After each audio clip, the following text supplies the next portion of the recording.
Okay, this is gold. Just a bit of an update on gold. I'm going to do something slightly different this time. If you're looking to buy, you want to be buying at a good price. And you obviously want to be going with momentum as well.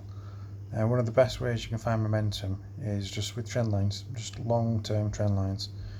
So if you want to go by that logic, you can see here, if we start back in 2019, there's a bit of there was a buy here. So this, whatever it was, this level prompted people to buy into gold, and we went up. We did the same again, consolidated across, and then this level again prompted people to buy gold, came back up, and then we had March. You can pretty much ignore March because it was a liquidity crisis which forced selling off. So we came under this level not because people wanted to, but because we have to. Ironically, we did come back to a previous support level here, so that's pretty strong. But then we came back up, and then this time everything's kicked off on inflation, and we've just gone up. So you can see your trend. I mean, if it wasn't for this March crash, and this all the QE that's been done, it's reasonable to suspect that the trend would have carried on going, and what we would have seen is a bit more of a consolidation and gold to move up higher anyway. I mean, I know before all this I was a predominantly gold trader, and we're already talking about gold hitting 2000 anyway. There already talks about, we're going to get inflation and everything else. But this trend it's interesting. However, what I've noticed is we came back and we tested it here, and then we tried to rally off, but then we failed. We've come back, consolidated, and we've actually just broke down under it. So this long-term trend is saying that this might actually be the top for gold, or something's going wrong if not. I've been saying for a while I expect gold to go lower. A lot of the reason why I expect gold to go lower is because I expect the dollar to go higher. But I also gold can be used as collateral. Gold contracts can be used as collateral in the banking system. So these things can get sold off in liquidity crisis, which is why I think it's actually after the crash. Where are we? 11th of March. Yeah, so I mean the crash started on the 19th of February, wasn't it? Anyway, 19th of February. Gold actually went up for a little bit first before it crashed off. And this is your liquidity. This is where all these institutions are just, they don't have a choice. They sell what they have to, not what they want to. So they sold these gold positions. I mean, you could argue that this is what's going on now, because you've got these algorithms that usually buy. This should be a buying point. This should have been, if nothing else, at least an attempt to go higher before we reject and come lower. And instead we've just broke straight down underneath it, which isn't looking brilliant for gold. The channel's definitely it's bust. It's gone. And it almost looks as though a break under retest and a break. It's not perfect, but it's not far off. So this is interesting. There's two ways to look at it. Potentially, if you're bullish and you think gold's just going to keep going up forever, arguably you could say this is cheap, because if this is your trend, it should have been bought then. It should have started its next move higher here. So arguably this could be considered a good deal from that perspective. However, the other side of the coin is, well, why didn't it go up? And what's changed is the question. What's changed in the system? And there's a lot. The economy isn't anything like it was. Yeah, okay, granted. There's this whole concept of money printing, which isn't real money printing, but whatever. But the economy's on its knees, and velocities of money's down. There's people are out of work, unemployment's quite high. There's a lot of negative things to be thinking about, which to some extent can be considered as bullish for gold, really. But the main bullish argument for gold is the weaker dollar, not a weak economy. Two completely different things. So I'm still in favour that this is probably just going to keep going down. It's not necessarily going to be a straight move. We might just see a continuation of this pattern here. But I do think it's likely that we at least go down to I don't know, let's say we just draw a bit of a trend line here, at least kind of this level really. I mean, the March crash went down to its previous support sort of level, 1450-ish. So by that logic, we're probably going to go to here, 1670, maybe down to 1650-ish. I think if we got to there and we held that level pretty solidly, and we had a sizable correction in the markets, and we got through this sort of liquidity event, we started getting a bit more control over the yield curve and everything else, I'd definitely buy here. I would consider buying here. So I think long term gold's going up. But again, it's the same sort of story. Is you need to think about what the options are.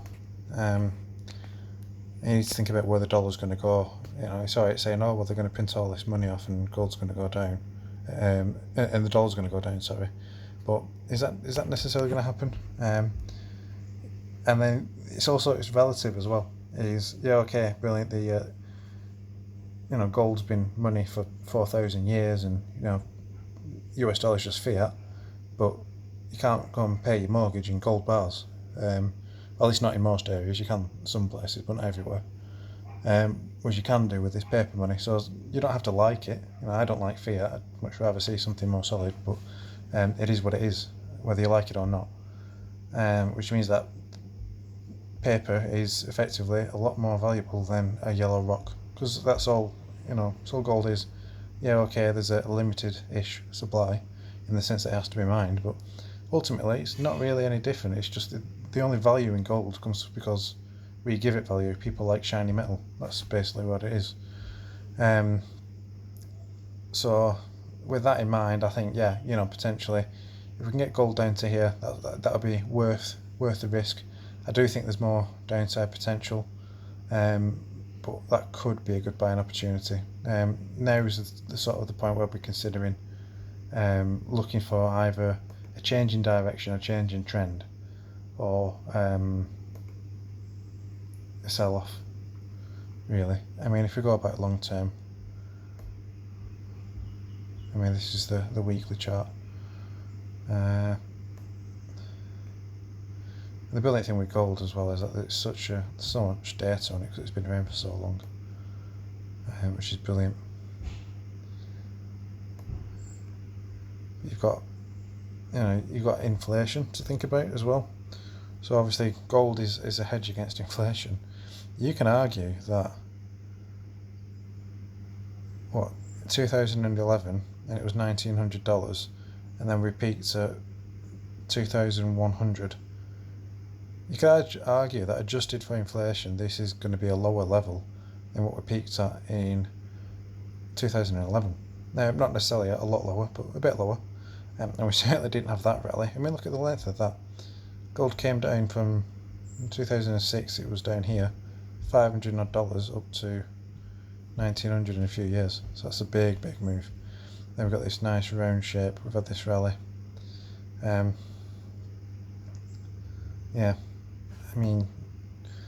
ultra long-term trend line is here. So the ultra long-term trend line tells me that, okay, this was a bit of a bubble. Everyone thought we were going to get inflation because of the GFC. Didn't happen, and gold sold off. Found itself a nice comfortable level, got a bit of a rally, came back down, another nice comfortable level, and that this is the long-term trend. This is, gold increasing with inflation, if you will. And by that logic, that's saying that actually this bull run, if we don't get inflation, we're coming back down to test here again. And if you want to buy gold, you want to be looking at,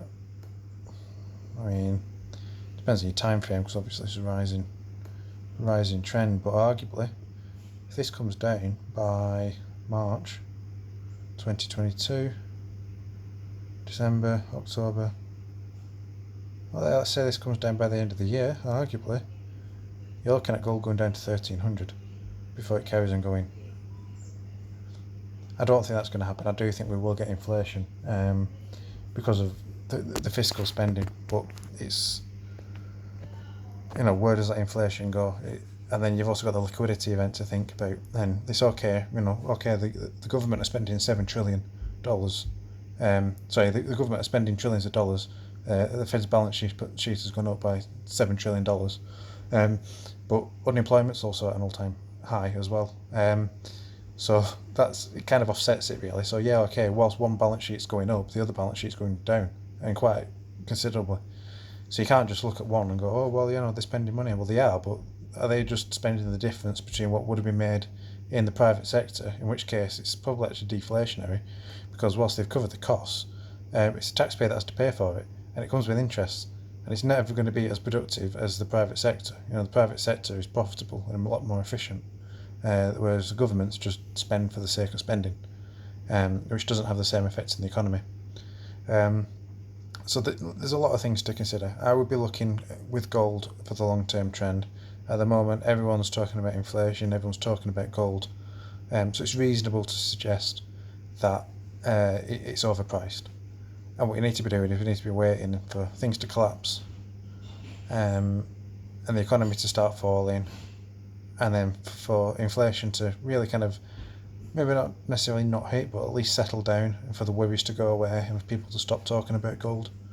And once people stop talking about it, that's the kind of the time you want to be buying. Because it'll be back down here somewhere, even if it just consolidates across down in this sort of level and gets down to around here. I still think it's possible we can get down to 1550 by in the next couple of years before we go up again, barring any significant changes in the system. But that's my update for gold anyway. I hope that's valuable.